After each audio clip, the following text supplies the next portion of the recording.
for years, I've been seeing people posting things on the internet of them sitting in the cars and making various statements about different topical issues.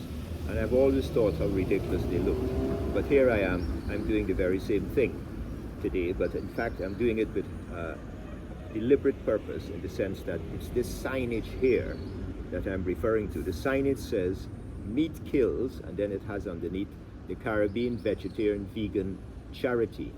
And the reason why I'm filming this now today is because since that signage has been there, I've been coming across a lot of interesting reactions from members of the public, and I thought I'd put on record why the signage is there. First, I'll introduce myself. My name is Lalu Hanuman. I'm a lawyer here in Barbados, and I've been on a plant-based diet for 52 years. As I said, people have been laughing at the signage, and it reminds me of how people might have laughed at Galileo and Copernicus when they came up with the theories, for example, about the fact that the Earth is not flat, the Earth is round, and that the Earth is not the center of the universe, but in fact it's orbiting again around one of many suns that exists in the solar system, and indeed even more so in the universe. People interpret the signage as referring exclusively to human health, but in fact it's not just human health that the signage refers to. It's also to do with environmental health, planetary health, and also animal health. And in terms of human health, the record is all there online if people want to research it for themselves, but it's been shown that non-communicable diseases such as hypertension, diabetes, colonic cancer, obesity, and cardiovascular disease are much less in people on a plant-based diet than on a meat diet. Of course, we're all subject to the exposures to all kinds of different chemicals in the environment, so we all end up getting various illnesses.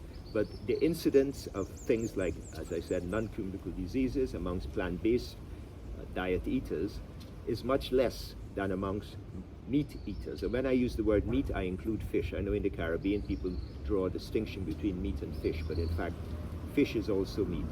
And then, of course, there are things like antibacterial resistance. We hear the Prime Minister of Barbados mentioning it because she's on the UN Commission to do with that. The World Health Organization is on record saying that in the year 2019 alone, 5 million people globally died from antibacterial resistance, and that 80% of antibiotic use globally is in animals, in terms of animals being bred for slaughter. So clearly, that is contributing hugely to the antibiotic resistance. You can't talk about antibiotic resistance without talking about the role being played by animal husbandry, as it's called, which is a euphemism in effect for the murder of the animals. So again, if we were on a plant-based diet globally, there'd be less of this antibacterial resistance. And then there are things like zoonotic diseases. Just recently we've had COVID-19. We know all about it. I wouldn't have to go further into it really because we have experienced it. That's a zoonotic disease. And there were other zoonotic diseases before that. You had MERS, and you had SARS.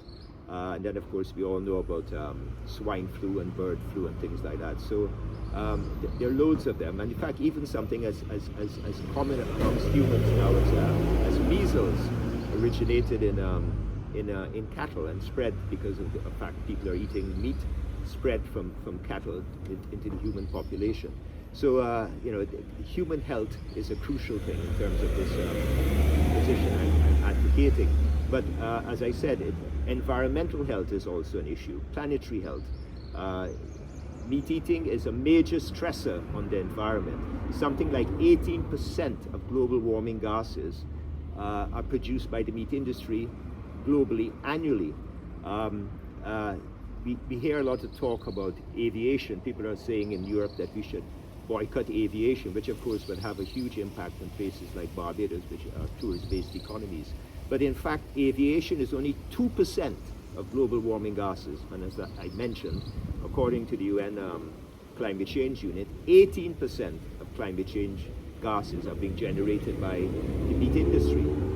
And then again, we hear about all this talk about fossil fuel transport. Globally, totally, and I'm talking here about shipping, road transport, aviation, 13% that global fossil fuel transport contributes to global warming. We have all of these conferences every year, these COP conferences as they're called. They should really have a meat-free diet for the conference attendees to set an example, because it's meat eating that is contributing in effect a fifth of global warming gases globally. And in fact, had we changed to a plant-based diet globally, we would easily meet the targets set by the various COP conferences in terms of keeping within the climate change criteria.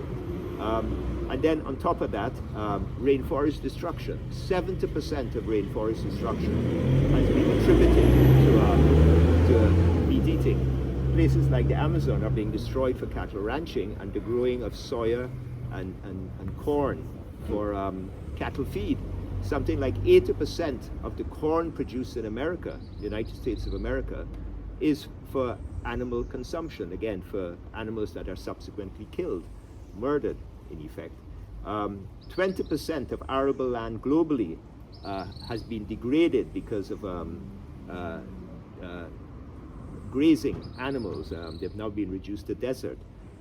Places like the Sahara was once a thriving forested area, but with goats and of course various other factors, but goats eating growing plants and so on there, goats being raised for meat eating, we know that the Sahara is a huge dust bowl now. And globally, 33% of arable land is used for raising meat. If we lived in a world that was vegan, then we'd need 1/5 less land to produce food for humans, for the same 8 billion people that currently exist on planet Earth. Because meat production uses 5 times more land compared to vegan protein production. A pound of meat needs 5 times more land to produce it than a pound of vegetable protein. And of course, there's things like water use as well.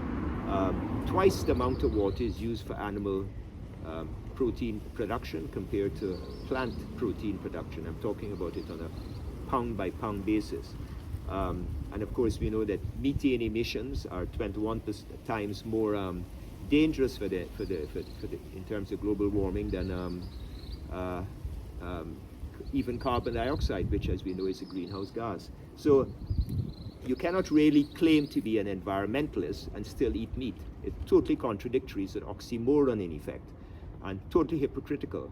It's an inconvenient truth. Even Al Gore, when he did his Inconvenient Truth documentary, he omitted to mention anything about meat because it was he himself, in effect, for him, it was an inconvenient truth to go down that route. And again, environmentalists, some of them claim that if animals are fed on grass-based diets as opposed to on things like corn and soya, there'll be less emissions. In fact, the opposite has been shown to be the case. When cattle are fed on grass, pasture land, they in fact have more emissions of methane than they have when they're fed on soya. And then, of course, it is the issue of animal cruelty. We in the Caribbean, we know the history of our area in terms of slavery and exploitation. We should be in the vanguard fighting for the rights of other people and also of animals and human rights in general. Animals are treated as a commodity. They're not treated as sentient beings here in the Caribbean or even in other parts of the world, but I'm focusing here in the Caribbean. We know for a fact that humans and chimpanzees are so close. We shared something like 99% of a chimpanzee's DNA. In fact, humans are closer to chimpanzees than rats are to mice. In our mind, we see rats and mice as being synonymous also. But the difference between a rat and a mouse is wider in DNA terms than between humans and chimpanzees. So for all these reasons, we should stop eating meat in effect. It would be good for human health, it'd be good for the planet, and of course, needless to say, it'd be good for the animals. And we have good examples of people who have become vegetarians or vegans, people like Rosa Parks, who, as you know, was involved in the Montgomery bus boycott. She was a vegetarian. We have Leonardo da Vinci, we have Pythagoras, and for hundreds of years, if not thousands of years, in Asia, we've had loads of people, millions of people who have been vegetarians, Hindus and Jains and Buddhists. Albert Einstein is on record as saying, nothing will benefit human health and increase the chances for survival on Earth as much as the evolution to vegetarian diet. Sorry, the background noise from the traffic. But I'm saying to you, if you're serious about improving your health, if you're serious about protecting the environment, and if you're serious as well, for that matter, about animal welfare issues, or even more so animal rights issues, you cannot be eating meat. Thank you very much for your time.